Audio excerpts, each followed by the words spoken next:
स्वागत है आपका दुनिया के उस इकलौते शहर में जहां हवा की गुणवत्ता AQI को प्रदूषण का मानक नहीं बल्कि बुखार नापने वाला थर्मामीटर समझा जाता है। जी हां, आपने सही सुना। हम उस दौर में जी रहे हैं जहां सांस लेना सिगरेट पीने से भी ज्यादा हानिकारक हो चुका है, लेकिन सिस्टम कह रहा है मौसम का मजा लीजिए। आप भी मौसम का मजा लीजिए। प्यारे साथियों, नमस्कार। विश्व स्वास्थ्य संगठन WHO कहता है कि हवा में PM 2.5 का स्तर औसतन 15 माइक्रोग्राम 24 घंटे से ज्यादा नहीं होना चाहिए। अगर AQI 50 के ऊपर जाए तो यह खतरा है और 300 के पार जाए तो यह हेल्थ इमरजेंसी है। लेकिन दिल्ली और NCR में यहाँ 300 से 400 AQI को अब नॉर्मल माना जाता है और जब मीटर 500 या 800 पार करता है तब एयर प्यूरिफायर लगाकर कमरों में बैठे सिस्टम की नींद टूटती है। और नींद टूटते ही फैसले क्या होते हैं? दफ्तरों में 50% वर्क फ्रॉम होम कर दो, मतलब बाकी के 50% लोगों के पास क्या लोहे के फेफड़े हैं? तंदूर बंद कर दो, होटलों में रोटी नहीं बनेगी। मानो दिल्ली का सारा प्रदूषण तंदूरी चिकन और नान सेकने से हो रहा है। स्कूलों में ताला लगाकर बच्चों के भविष्य से खिलवाड़ करो।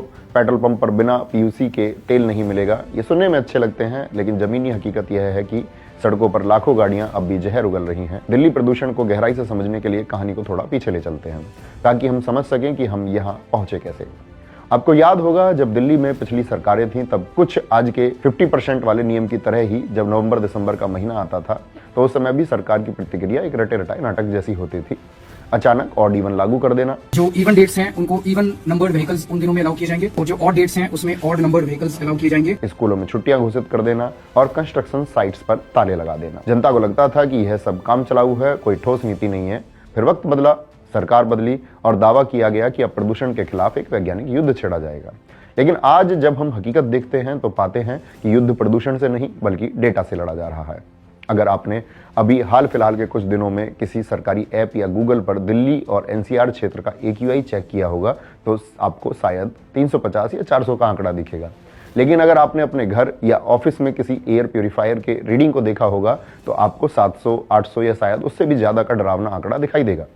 यह जो 400 अंकों का फासला है यह कोई तकनीकी खराबी नहीं है, यह आज के दौर का सबसे बड़ा साइंटिफिक डेटा फ्रॉड है जिसे सिस्टम ने अपनी नाकामी छिपाने के लिए इजाद किया है। IQ एयर जैसी एजेंसियां अपनी सैटेलाइट रिपोर्ट में दावा कर रही हैं कि दिल्ली का असली AQI 700 से 800 के बीच है। यह इमरजेंसी नहीं, मौत का सायरन है। लेकिन हमारी सरकारी मशीनें 400 से 450 पर क्यों अटक जाती हैं?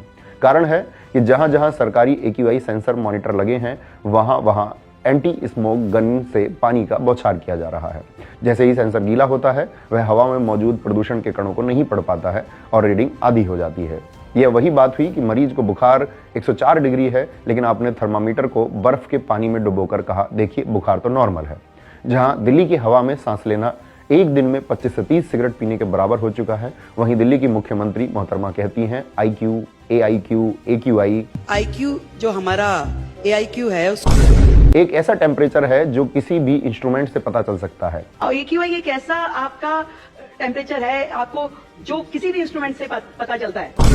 इनका पर्यावरण ज्ञान सुनकर नासा के वैज्ञानिक भी सिर पीट लें। पर्यावरण पर इनका यह ज्ञान शायद आने वाले कई दशकों तक केस स्टडी की तरह पढ़ाया जाएगा कि नेताओं को क्या नहीं बोलना चाहिए। सोचिए, जिस शहर में लाखों लोग जहरीली हवा में सांस ले रहे हों, बच्चे नेबुलाइजर पर हों, वहां की मुख्यमंत्री को यह फर्क नहीं पता कि AQI प्रदूषण का सूचकांक है, तापमान का नहीं। पर उनकी जानकारी यही नहीं रुकती। दिल्ली, जिसका क्षेत्रफल लगभग 1483 वर्ग किलोमीटर है, उसे वो किलोमीटर में नाप रही हैं। 1483 किलोमीटर की ये दिल्ली जो है। जब नीति निर्माता क्षेत्रफल और लंबाई का फर्क ना समझे, जब वो कहे कि हॉटस्पॉट का मतलब गर्म जगह होता है इसीलिए हम वहां पानी छिड़क रहे हैं, हॉटस्पॉट भी तो करेंगे आप, कोई मॉनिटर में करके AQI डाउन होता है क्या? तो समझ जाइए कि नीतियां विज्ञान की कसौटी पर नहीं बल्कि अज्ञानता से बन रही हैं। क्योंकि मुख्यमंत्री साहिबा फाइलों को नहीं पढ़ती हैं, बस उस पर अंगूठा लगाती हैं। मुझे नहीं पता, जहाँ फाइल पे कहता है अंगूठा लगा दो, मैं लगा दूं। जब शासक ही अनपढ़ हो तो जनता की जान खतरे में पड़नी तय है। साथियों, टीवी और मोबाइल पर आप रोज सुनते हैं कि PM 2.5 बढ़ गया है, लेकिन क्या आपने कभी सोचा है कि आखिर ये PM 2.5 भला क्या है? मैं आपको आसान भाषा में समझाता हूं ताकि आप इस खतरे को बारीकी से समझ सकें। PM का मतलब होता है पार्टिकुलेट मैटर, यानी हवा में मौजूद कण। इसे आसान भाषा में ऐसे समझिए, आप अपने सिर का एक बाल लीजिए, उस एक बाल की मोटाई जितनी है उस पर इस PM 2.5 के 30 कण रखे जा सकते हैं। सोचिए यह कितना महीन है। और इससे खतरा यह है कि PM 10 धूल गर्दा तो हमारी नाक के बाल या गले में फंसकर रुक जाता है और बलगम के जरिए बाहर आ जाता है, लेकिन PM 2.5 इतना छोटा कण है कि यह नाक और गले के बैरियर को तोड़कर सीधा हमारे फेफड़ों, लंग्स में गहराई तक घुस जाता है और वहां से हमारे ब्लड में मिल जाता है। इसी वजह से heart attack, brain stroke, blood sugar और श्वास संबंधी बहुत सारी समस्याएं होती हैं। विश्व स्वास्थ्य संगठन WHO ने विज्ञान के आधार पर तय किया कि एक इंसान का शरीर 24 घंटे में हवा के 1 घन मीटर आयतन में अधिकतम 15 माइक्रोग्राम वजन तक के ही कण झेल सकता है। अगर मात्रा 15 से ऊपर जाती है तो शरीर का नेचुरल फिल्टर सिस्टम फेल होने लगता है। पर दिल्ली और NCR के क्षेत्रों में यह अक्सर 300 से 400 माइक्रोग्राम होता है, यानी तय सीमा से 20 से 25 गुना ज्यादा। यह प्रदूषण नहीं है, स्लो पॉइजन, धीमा जहर है। अब जरा इस जहरीले गैस के गुब्बार की कीमत भी जान लीजिए। Green peas south east Asia की रिपोर्ट बताती है कि साल 2020 में जब हम कोरोना से लड़ रहे थे, तब दिल्ली में 54,000 लोगों की मौत चुपचाप वायु प्रदूषण से हो गई थी। अगस्त 2024 में जारी हुई यूनिवर्सिटी ऑफ शिकागो AQLI की एक और रिपोर्ट कहती है कि प्रदूषण के मौजूदा स्तर के कारण दिल्ली और NCR क्षेत्र का हर नागरिक अपनी जिंदगी के औसतन 11.9 साल यानी लगभग 12 साल खो रहा है। अगर हवा साफ होती तो हम और आप 12 साल ज्यादा जीते। लेकिन अगर आप सोचते हैं कि यह सिर्फ दिल्ली की कहानी है, तो द लेसेंट प्लेनेटरी हेल्थ की दिसंबर 2020 में प्रकाशित रिपोर्ट के आंकड़े देखिए।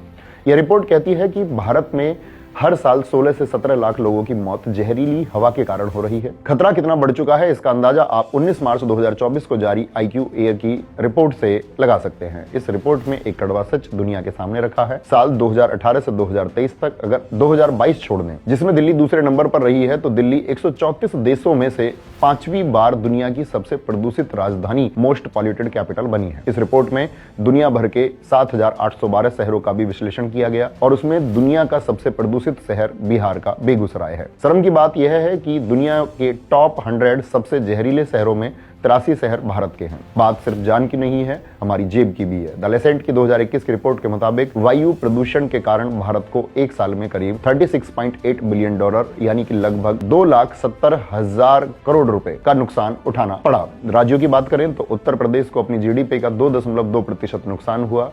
अब जरा इस आंकड़े का गणित और हकीकत समझिए। साल 2019-20 में उत्तर प्रदेश की कुल GDP करीब 16.89 लाख करोड़ रुपए थी। अगर हम इसका 2.2% निकालें तो यह रकम करीब 37,158 करोड़ रुपए बनती है। शायद आप सोचें कि ये पैसे धुएं में कैसे उड़ गए, तो जवाब है मेडिकल खर्च और काम का नुकसान। यानी 37,000 करोड़ रुपए वो पैसा है जो यूपी के लोगों ने अस्पतालों के बिल भरने में, महंगी दवाइयां खरीदने में और बीमारी के कारण दफ्तर से छुट्टी लेने में गवाया।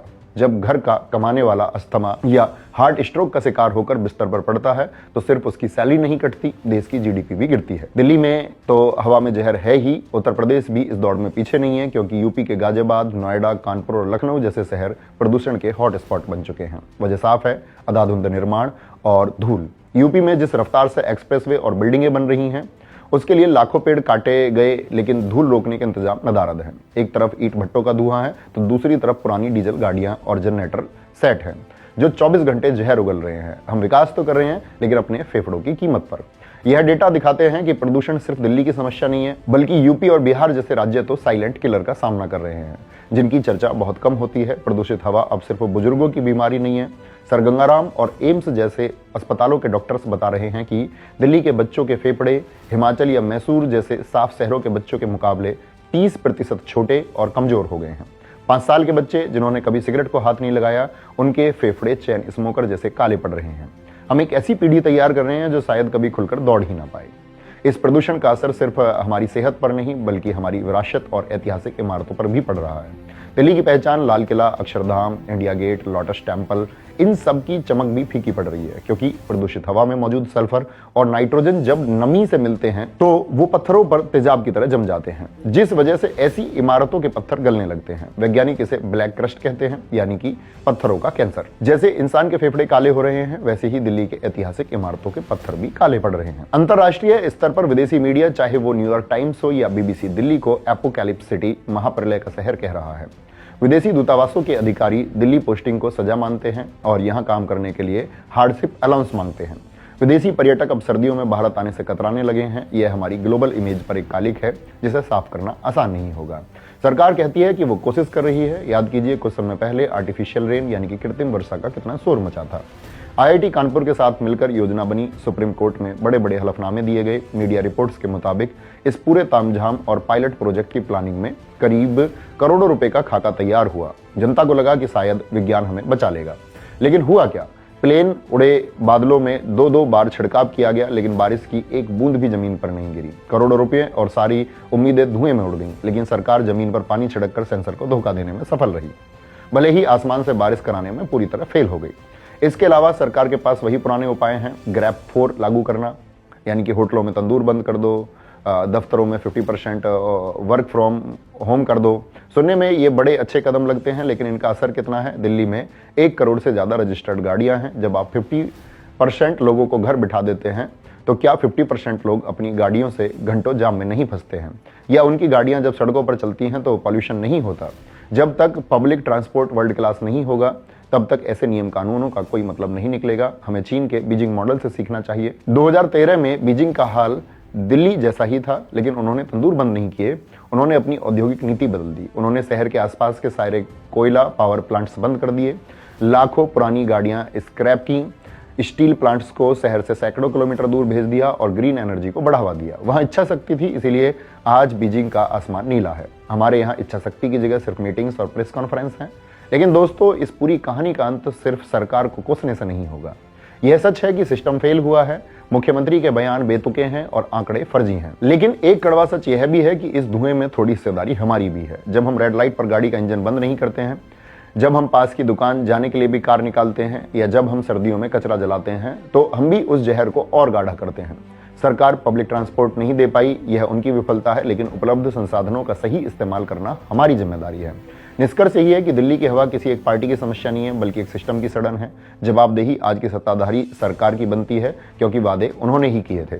सवाल यह है कि क्या हम हर साल नवंबर दिसंबर में सिर्फ मास्क और एयर प्यूरिफायर की सेल्स बढ़ाते रहेंगे, या कभी हम अपनी सरकार से यह मांग करेंगे कि हमें फ्री बिजली या फ्री पानी से पहले साफ हवा चाहिए? क्योंकि अगर सांसें ही नहीं रहेंगी तो बाकी सुविधाओं का भोग कौन करेगा? उम्मीद है आपको मेरी बातें समझ आई होंगी। जय हिंद, जय मां सरस्वती।